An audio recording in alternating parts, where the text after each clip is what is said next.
Okay, let me get this started here. This is the review for the 6 weeks test for the fifth 6 weeks test.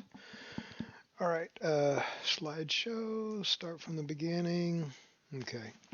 All right, so to start off with, remember that chords, if they're the same length, whoops, let's go back. If they're the same length, then the arcs are also the same length here. Okay, so if this chord and this chord are equal, then this arc and this arc are equal as well. Okay. And next, remember that if you have this perpendicular to a chord, then this part and this part are equal. Okay, for the segments AS and SH. Then the arc AE, that's an arc, is equal to this arc. Okay, so these arcs are equal and these segments are equal. Okay, all right. Uh, yeah, those are congruent and so are those. Okay, so if each chord is the same length, okay, each chord is the same length, then they're the same distance away from the center. Okay, so if the chords are equal, then the distance they are from the center is equal. Okay, and also that arc is equal to that arc. All right, so if AH, which is straight across, it doesn't have an arc on it, right? AH is 40, AE is 50, that's an arc, and then XP, that's a radius, is 25. Okay, so what would SA be? Okay, so this is, since that's perpendicular, a diameter perpendicular to a chord, then this part and this part are going to be equal. You cut them in half. So AH, the whole thing is 40, so SA is going to be half of it, so it'll be 20. Okay. AH, the arc, is all the way to here, and they say they want to know that, but we only know half, right? Okay. This one's 50, so the whole thing would be 100. So to go all the way to here is 100. XH, XH is from here to here. That's a radius.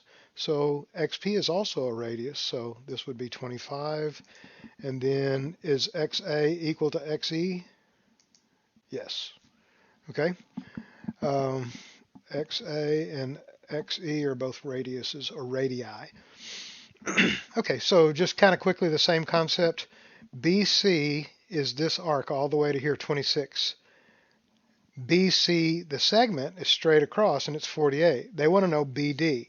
So that's half of 26, so that's 13 degrees. All right.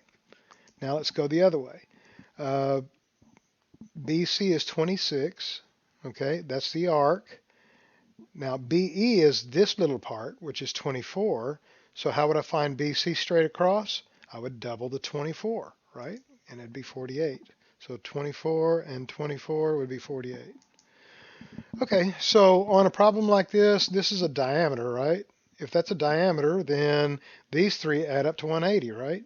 So you have to find x first, and then you plug back in to get angles and arcs and all that. Okay, so you work it out, and you get x is 18, and then if you wanted PMH in this case, PM to H, then you'd plug 18 in here, so 5 times 18 is 90. Okay, just happened to be 90. It looks like 90, but you can't go by that unless they have a box there or something. Okay, if you have a central angle and an arc, then they're equal. Okay, if the vertex of the angle is on the circle like an inscribed angle, then it's half. That would be 50. Okay, if the vertex is on the interior, in other words, the angle's on the interior, then you take these two arcs, add them up, and divide by 2, right? And that'd be this angle and actually this one too. Okay. And if the vertex is outside, in other words, this is the angle we're trying to find, we subtract and divide by 2. Okay, 100 minus 20 is 80, divided by 2 would be 40 for this angle. Okay. All right, so what's OCP? No, well, OCP is 60, then what's arc OP? Well, of course, that's 60. Okay. If OCP, the angle, is 60, then what's ONP? O in all the way around to here. Okay, so that's a big one. So you you'd take 360 minus the 60, and you'd get 300 all the way to here. Okay? AXB. Okay? AXB is an inscribed angle. Obviously, this is 100. That arc is 100. So this is an inscribed angle. You divide it by 2, and you get 50. Okay? What is angle A? Well, the ends of the angle are on the ends of the diameter. So its arc is 180, and this is always 90, right? Remember?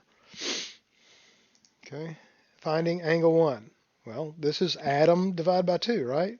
You take those two arcs, add them up, divide by 2, and you get 40. If they wanted this angle, then you'd have to do this step like you just did, and then this is a straight line, right? Straight line, so it's a linear pair, and 180 minus 40 would give you 140. Okay, this is the subtracting one, right? 120 minus 30 divided by 2, right, would get you 45.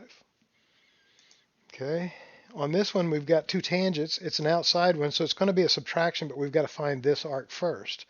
Okay, 360 minus the 255 would give you 105 for this arc. Now you can subtract them and divide by 2, right, to get this angle out here. Okay, so that's 75.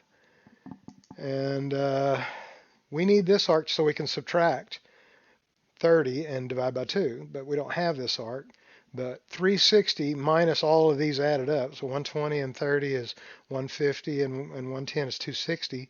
So 360 minus 260 is going to be 100. Okay, so now you can say 100 minus 30, right, divided by 2, and you'll get this angle over here. Okay, 35. Okay, remember what's true about opposite angles whenever you have a quadrilateral inscribed into a circle? Yeah, they're supplementary, remember? So if you want A, you'd say 180 minus 95, and it'll give you 85. Okay, if you want B, then you say 180 minus 112, and it'll give you 68. All right? Remember these, okay? Standard form of an equation where x minus h squared plus y minus k squared equals r squared. Remember the h and the k is the center of the circle that you can graph. And this is the radius 4, but whenever you plug it in, it's got to be 4 squared, so that'd be 16. So right here, if you have a minus 3, it goes and hits this minus, and it becomes plus. If you have a positive 5, then it just sneaks right on in there, and it's minus 5. Okay, and then the 4 jumps in here, and 4 squared is 16. Okay. And if you're graphing this, you would just take this point, graph it, and then make a dot 4 to the left, 4 up, 4 to the right, 4 down, and make a circle. Okay?